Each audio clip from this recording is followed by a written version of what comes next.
신학생 시절 필독서 가운데 유독 제 마음을 사로잡았던 책이 있습니다. 많은 책을 읽고 또 과제물을 내야 했지만 그 가운데 제 생각과 마음을 새롭게 하는 그런 필독서가 있었습니다. 그것은 찰스 셸던의 예수님이라면 어떻게 하셨을까라고 하는 그런 책이었습니다.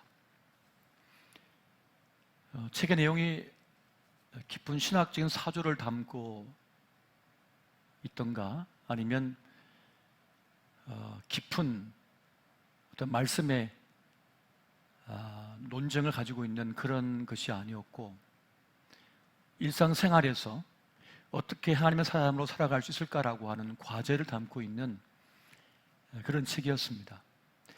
레이몬드 제일교회에 평범했던 주일 예배 때 작은 사건이 일어나고, 이 일로 인하여서 헨리 맥스웰 목사와 온 성도들은 한 가지 결심을 하게 됩니다. 그것은 1년 동안 우리의 모든 상황 속에서 예수님이라면 어떻게 하실까라고 하는 그런 물음 가운데서 살아보자, 이렇게 약속을 하고 시행을 한 것입니다. 살다 보면 여러 가지 일들을 만나게 되죠. 그런데 그 순간순간마다 예수님께서 어떻게 일을 해결하실까, 어떻게 응대하실까, 어떻게 풀어나가실까 라고 하는 기도하는 가운데 그 일을 하기로 작정한 겁니다. 때로 나에게 불이익이 되고 나에게 손해가 된다 하더라도 감내하고 이렇게 하겠다 한 것이죠. 그렇게 그들은 1년 동안 그렇게 살아냅니다. 그런 가운데 수많은 이들이 자기 삶 속에서 또 생애 속에서 하나님의 현존하심, 하나님의 현현을 경험하게 되었다라고 하는 그런 내용을 담고 있습니다. 누군가를 진실로 사랑하게 되면 닮는다 하는 말이 있습니다. 내가 진정으로 누구를 사랑하게 되면 그의 말투를 담게 되고, 그의 태도를 담게 되고, 그의 그런거리를 담게 되고, 더 나아가서는 얼굴이 닮는다라고 하는 말입니다. 우리가 주님을 향한 그 신앙 고백이 진실된 것이라면 우리는 주님을 닮게 될 것입니다. 우리의 말투 속에, 우리의 시선 속에, 우리의 표정 속에, 우리의 삶 속에 그리스도의 향기가 그렇게 나타나게 될 것입니다. 지금 우리는 이 코로나 상황을 겪으면서 예배의 형식에 대한 다양한 견해와 생각들 속에 놓여져 있는 것을 보게 됩니다. 대부분의 교회는 이 감염병 확산을 막기 위해서 정부의 지침에 따라서 대면 예배와 비대면 예배를 병행하고 그렇게 따르고 있습니다. 불편을 감내하고 있는 것이죠. 반면에 어떤 교회들은 정부의 방침을 어기면서까지 대면 예배를 강행하고 있는 것을 보게 됩니다. 목숨보다 소중한 예배를 포기할 수 없다, 그렇게 말하는 것입니다. 어떤 한 선교단체는 극단적 세대주의 종말론을 신봉해서 방역 당국의 호소에도 불구하고 자신의 신분을 숨긴 채 진단 검사를 거부하는 그런 일도 있는 것을 보게 됩니다.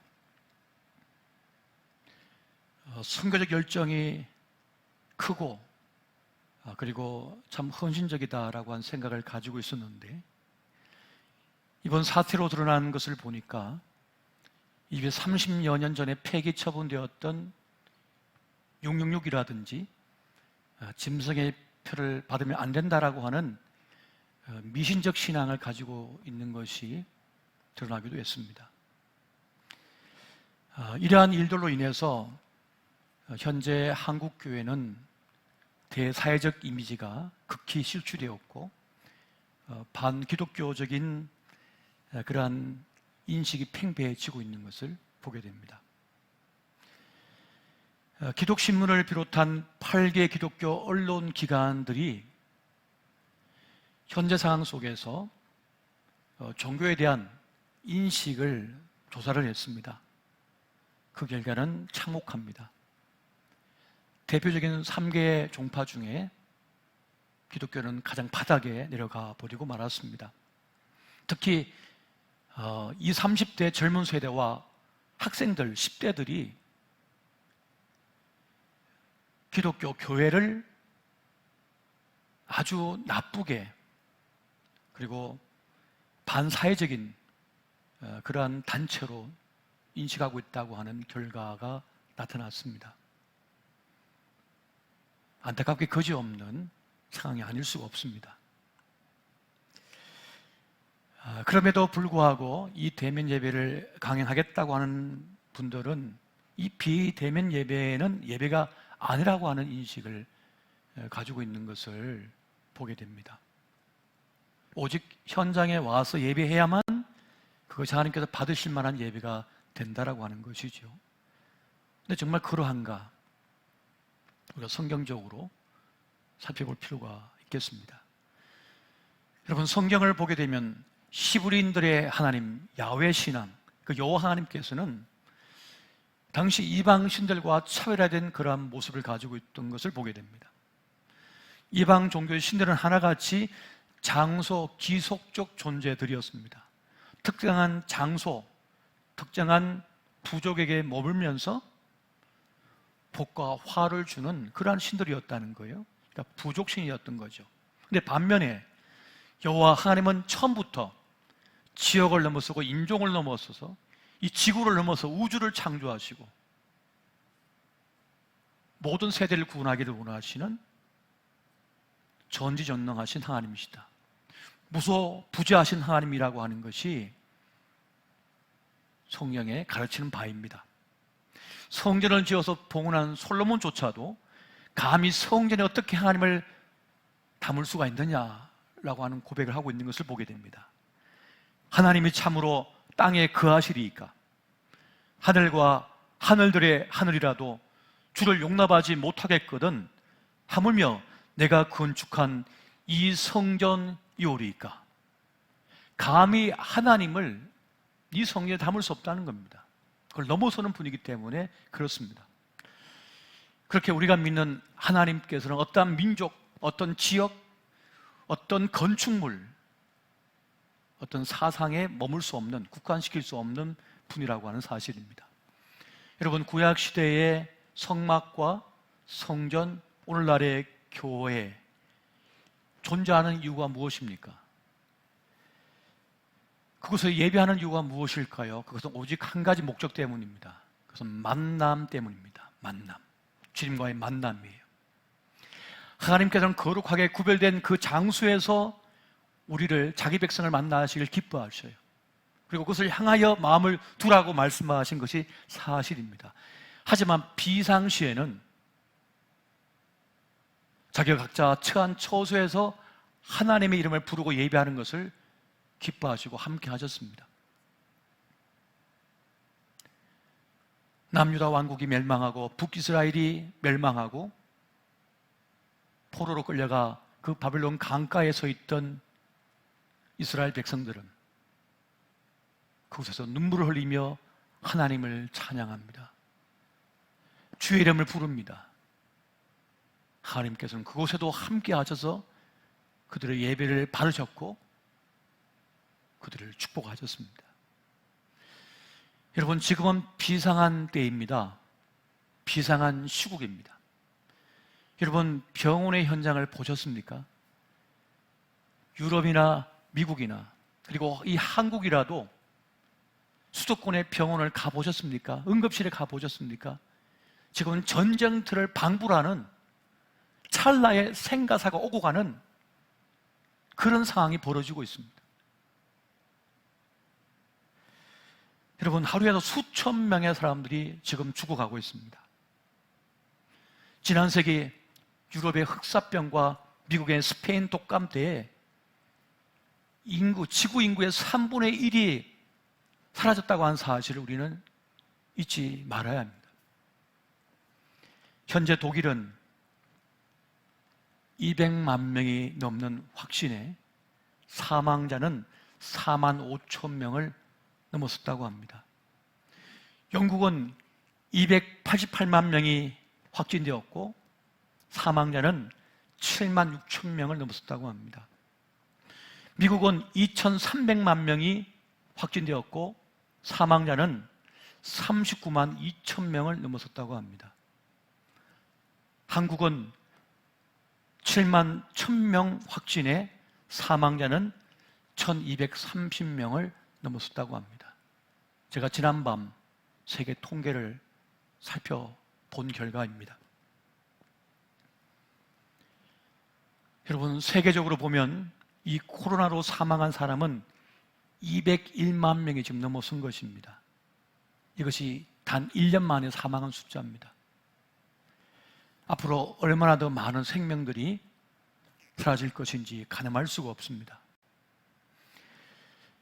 오늘 본문의 말씀을 통하여 이러한 형편 속에서 우리는 어떠한 신앙과 믿음을 가지고 예배생활과 신앙생활을 해야 되는지 한번 살펴보고자 합니다. 오늘 본문의 말씀은 이것에 대해서 가장 확실한 답을 주고 있다고 저는 믿습니다. 어느 날 예수님께서 제자들과 함께 밀밭 사이를 지나가고 계셨습니다. 배고팠던 제자들은 송길이 닿는 그 밀 이삭을 한 움큼 쥐어서 그걸 비벼서 입속에 틀어넣습니다. 그런데 그 장면을 이 바리새파 사람들이 보고 그렇게 말을 합니다. 선생님, 어떻게 당신의 제자들은 이 안식일 날 하지 못할 일을 하는 것입니까? 그때 주님께서는 말씀합니다. 사울 왕의 추적을 피해 도망다니던 다윗이 자기 사람들과 함께 성전에 들어가서 제사장들만 먹었던 그 진설병, 그 떡을 먹고 같이 있던 사람에게 나누어 주지 않았는가 하면서 반박을 하십니다. 오직 그것은 제사장만 먹어야 하는 것이지만 배고픔에 고통하던 그들이 먹은 것에 대해서 그것은 죄가 되지 않는다, 그렇게 말씀하신 것이었습니다. 그리고 이제 장면이 바뀌어서 예수님께서 회당에 들어가십니다. 회당에 들어갔더니 여러 사람이 있는데 그 가운데 한 사람이 오른손이 말라버렸어요. 주님께서 그를 응시하시자 여러 사람들이 예수님께 이렇게 또 도전합니다. 안식일에 병 고치는 것이, 이 병을 고쳐주는 것이 옳은 일입니까? 그때 주님께서 이렇게 말씀하시죠. 너희 중에 어떤 사람이 양 한 마리가 있어 안식일에 구덩이에 빠졌으면 끌어내지 않겠느냐? 죽도록 내버려 두겠느냐? 그렇게 말씀하십니다. 그리고 이어서 또 이렇게 말씀하십니다. 사람이 양보다 얼마나 더 귀하냐? 그러므로 안식일에 선을 행하는 것이 옳으니라.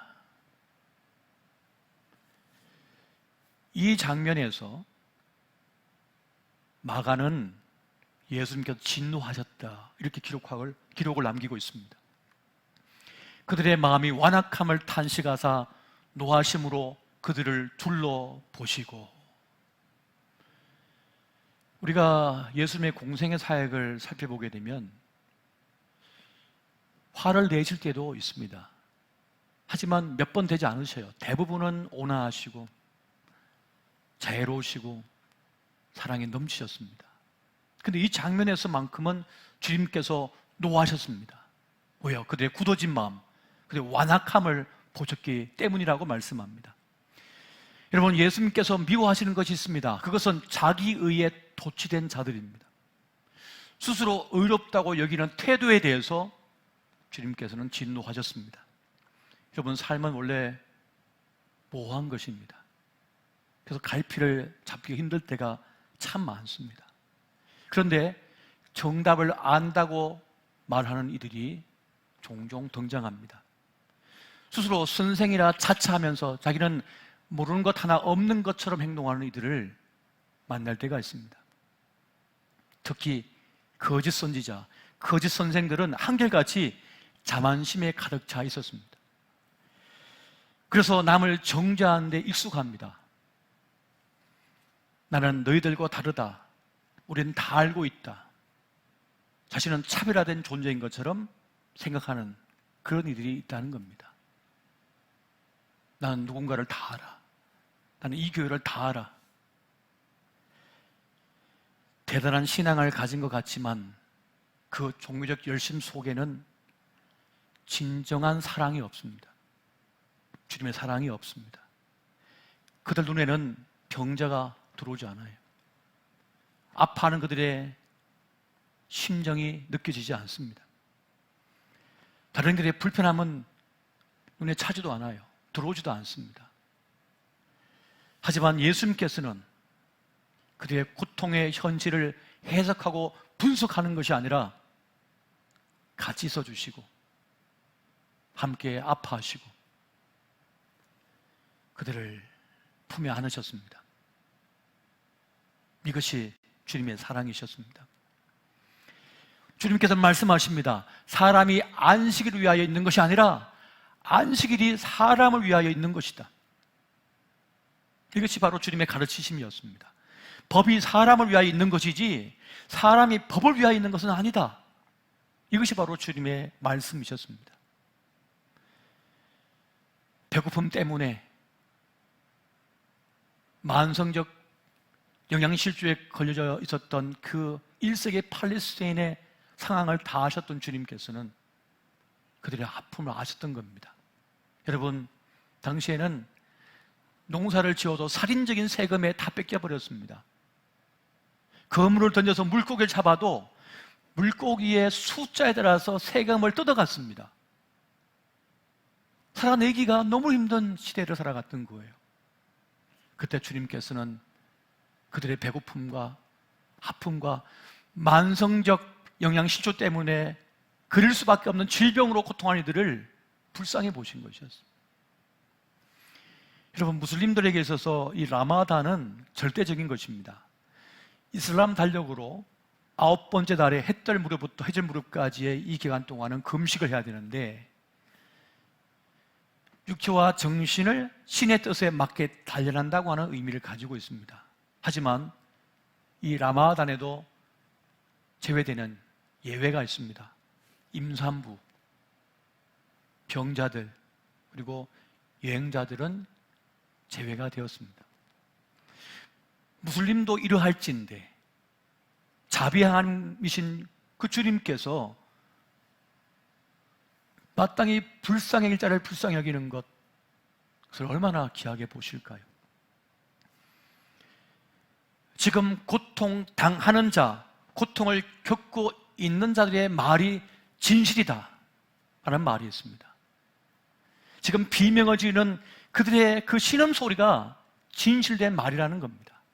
지금 땅을 울리고 하늘을 울리는 그렇게 비명 지르듯 고통하는 그의 아픔의 소리를 주님께서는 들으신다는 겁니다.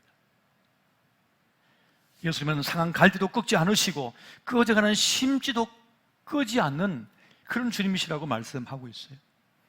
죄인이라 할지라도 생명을 아끼시는 분이 바로 주님이십니다. 여러분, 지금 얼마나 많은 이들이 살기 위해서 발버둥 치는지 모릅니다. 얼마 전 50대 가장이 그 추운 겨울날 배달을 가다가 음주운전차에 받쳐서 가족 곁을 떠나버렸습니다. 한 푼이라도 벌어서 내 아들, 딸 학교 공부시키겠다고 그렇게 밤늦게까지 배달을 하고 있었습니다. 신학생 때 여름 방학을 앞두거나 겨울 방학을 앞두면 선배들이 기숙사에 모여서 뭘 자꾸 공부를 하는 거예요. 그래서 저도 선배님 무슨 공부를 하세요? 봤더니 일본어 공부를 다 하고 있는 거예요. 그래서 왜 이렇게 열심히 하냐고 그랬더니 매 여름방학, 겨울방학 때는 일본으로 건너가서 노동을 한다는 거예요. 그래서 바짝 한 달 동안 노동을 해서 오면 당시 일본 엔화가 가격 가치가 높았기 때문에 한 달 고생하면 몇 달 동안의 생활비와 학비는 가능하다는 거예요. 그리고 밤늦게 야간에 한 4시간씩 아파트 공사장 인테리어 하는 데를 가면 단순 노동이지만 그 일을 하면 그래도 솔로치 않게 괜찮은 액수의 급여를 받았습니다. 근데 그곳에 가면 연세 많으신 어르신들도 그 힘겹게 그 짐을 나르고 그 일을 하는 걸 봅니다. 하루는 저한테 묻는 거예요. 젊은이, 요즘 컴퓨터 얼마 하나? 왜요? 아직 쓰시려고? 그랬더니 아니, 내 딸한테 선물 주려고.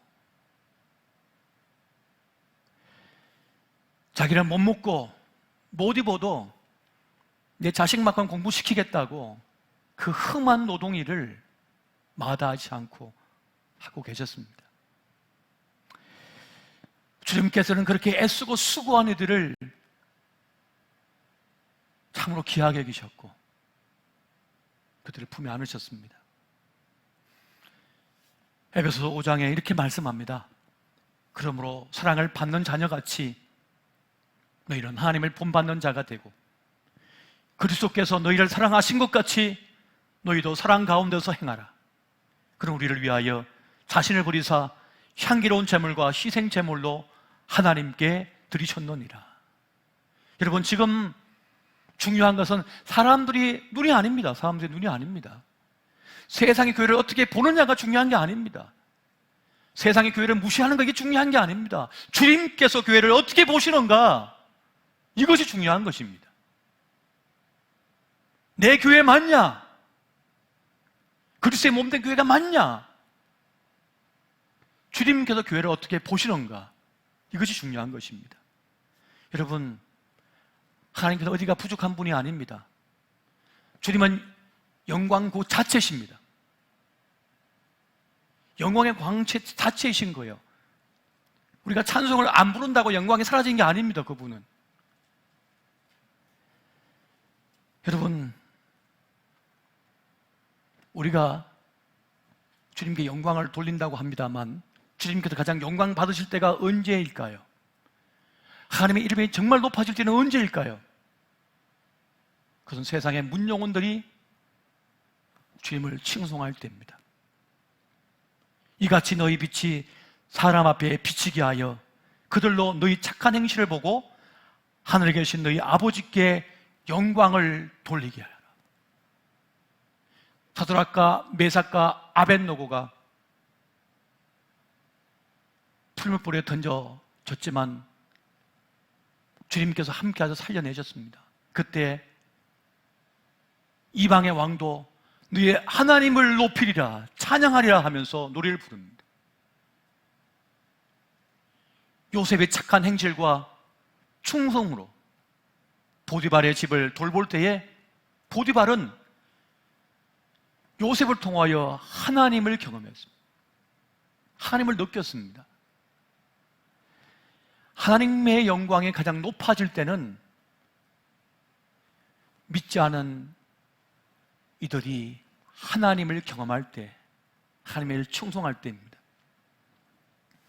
여러분, 교회의 주인이신 주님, 안식일의 주인이신 주님께서 뭐라고 하십니까? 안식일에 선을 행하는 것과 악을 행하는 것, 생명을 구하는 것과 죽이는 것, 어느 것이 옳으냐? 여러분, 여기서 우리는 율법의 기본 정신을 한번 살펴볼 필요가 있습니다. 10계명의 기본 정신이 무엇인지를 살펴볼 수가 있습니다. 십계명의 4계명은 하나님에 대한 부분입니다. 하지만 나머지 6가지는 바로 이웃에 대한 부분을 다루고 있습니다. 그러니까 하나님과의 관계도 중요하지만 이웃과의 관계도 중요하다는 것이죠. 다시 말하면 신앙은 이웃과의 만남을 통하여 정명이 되어진다고 하는 것을 말씀해 주고 있습니다. 또 주님께서 뭐라고 하셨나요? 작은 소작에 한 것이 나에게 한 것이다. 그렇게 밀밭에서 안식일을 어겼다고 공격당할 때 주님께서는 그렇게 말씀하십니다. 나는 자비를 원하고 제사를 원하지 아니하노라. 하신 뜻을 너희가 알았더라면 무죄한 자를 정죄하지 아니하였으리라. 자비를 원하고 제사를 원하지 않는다는 주님의 뜻, 이것을 알았다면, 우리는 정말 주님의 마음에 합당한 신앙생활을, 예배생활을 할 수 있을 것입니다. 여러분, 자비, 이 인애라고 하는 이 말은 히브리어로 헤세드라고 하는 말입니다. 이 은혜라고 하는 이 말은 값없이 주어지는 것이죠. 자격 없는 자에게 주어지는 것입니다. 여러분, 아무리 지식이 출중하고 능력이 탁월해도요, 사랑이 없으면 다 잃어버리는 겁니다. 외양간은 깨끗하고 화려한데 소가 없습니다. 무슨 소용입니까? 소가 없는데. 여러분, 소가 없으면 외양간이 아무리 깨끗하고 웅장해도 소용이 없는 것입니다. 교회가 아무리 화려하고 웅장하고 대단해도 사람이 없으면 소용이 없는 겁니다. 죽은 영혼을 구원해내지 않고 구원의 길로 이끌어지지 못하면 소용없는 겁니다. 그것은. 우리는 사랑의 관점으로서 이 상황과 이 형편을 살펴볼 수 있어야 할 것입니다. 주님의 마음이 어디에 계신지, 주의 뜻이 어디에 있는지 우리는 살필 수가 있어야 됩니다. 하나님은 제사보다 인애를 원하신다고 하셨습니다. 제사보다 사랑을 원하신다고 말씀하는 것입니다. 여러분, 그동안 우리는 많은 성장과 부흥을 이루었습니다. 세계 10대 교회가 한국에 있습니다. 한국에는 어마어마한 부흥을 이루어냈습니다. 그러면 수없이 많은 성경 공부 프로그램이 있습니다. 저도 한국에 있는 웬만한 성경 공부 프로그램 다 자격증을 가지고 있습니다. 10몇 개가 됩니다. 그리고 그렇게 많이 가르쳤습니다. 그렇게 우리는 살이 찌고 기름졌습니다. 왜 그랬을까요? 이때를 위함입니다. 고난의 시기, 국가적 위기, 지구촌의 위기, 이때를 위하여 교회를 기름지게 하셨고 교회를 살찌우셨고 부흥케 하셨습니다. 부자 교회가 되게 하셨습니다. 이때를 위함입니다. 이때에 내 것을 깨트려서 흘려보내고 품에 안고 돌보기 위함입니다.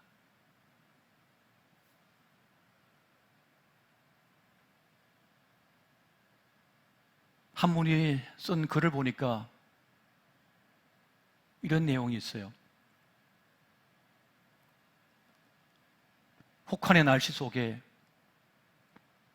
수도가 얼지 않도록 하기 위해 불을 틀어놓았다.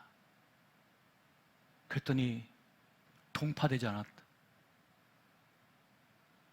그런데 그걸 꽉 잠궈 놓은 거는 다 터져버렸다는 거예요. 힘겹고 어려울수록, 세상에 차가워질수록 우리가 사랑을 흘려내 보낼 때 우리는 살 수가 있는 겁니다. 살아낼 수가 있는 겁니다. 한국 교회가 사는 길, 세계 교회가 사는 길은 여기에 있습니다. 아버지의 마음을 가지고 주님의 마음을 본받아서 사랑을 베풀고 끌어안고 함께 아파하고 눈물 흘리고 그래서 살려내기 위하여 함께 애쓸 때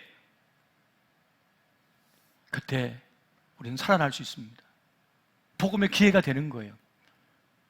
하지만 어렵다고 틀어막고 나만 위해 쏜다.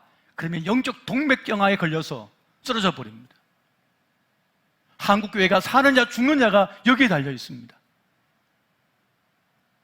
오늘 이 시간 우리 모두 주님의 마음을 본받기를 원합니다.